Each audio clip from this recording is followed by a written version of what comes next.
Good morning. It's Thursday morning. Today we read from Acts 27, 39 to 44 to the end of the chapter. Now when it was day, they did not recognize the land, but they noticed a bay with a beach, on which they planned, if possible, to run the ship ashore. So they cast off the anchors and left them in the sea, at the same time loosening the ropes that tied the rudders. Then hoisting the foresail to the wind, they made for the beach. But striking a reef, they ran the vessel aground. The bow stuck and remained immovable, and the stern was being broken up by the surf. The soldiers' plan was to kill the prisoners, lest any should swim away and escape. But the centurion, wishing to save Paul, kept them from carrying out their plan.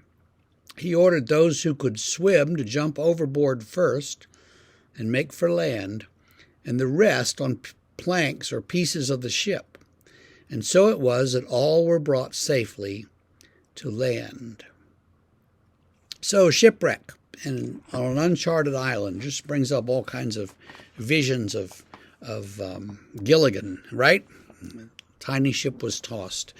Well, in fact, it was a fairly big ship, and it had been blown for 2 weeks across the Adriatic.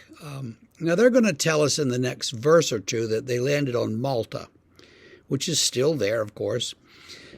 So a little geography. Look at the Mediterranean on a map, and you'll see it's kind of a square-ended ocean. And at the easternmost point, there's an island called Cyprus. And then a little further west, there's another island, long skinny island, called Crete. And then there's a million little tiny islands in the Adriatic and around Greece. And then there's some larger island at Italy, and below that is Malta, a very small little place. And that's where they've blown across this section of the Adriatic Sea and the Mediterranean. I'm not sure where the boundary is there, but they've blown across that fairly large section, a good number of miles, and they've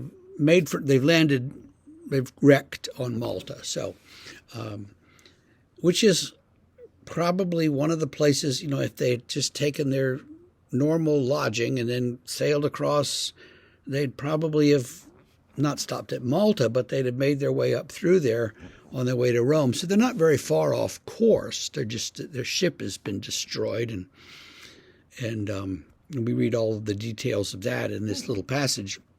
The thing that strikes me is how the centurion keeps looking out for Paul, because the soldiers are going to kill all the prisoners, and that way the prisoners are dead, and there's no problem, and they can go on with their lives, and that's better than having some prisoners escape. Well, what happens? The centurion says, no, you're not going to kill anybody. If you can swim, go for it. If you can't, hang on to some lumber and we'll get you ashore. And that's what they do. So all the people on the boat are saved. And I think we read yesterday, 276 people. So a big crowd goes ashore. So God looks after Paul through the actions of this centurion. Because God has said, I'm taking you to Rome, and I want you to go to Rome, and I want you to testify there to the officials and, if possible, to the emperor. So God is preserving Paul all the way through this wild journey he's having, and Paul knows it. So he's not worried or scared. He's going to make it one way or the other. And so shipwreck. Here we are. I hope that you don't have any shipwrecks in your life today, but if you do, I hope you recognize that God is with you, even when the water is up to your neck, and even if it gets very scary, do not forget that God is always with you. We will see you tomorrow for the rest of the story.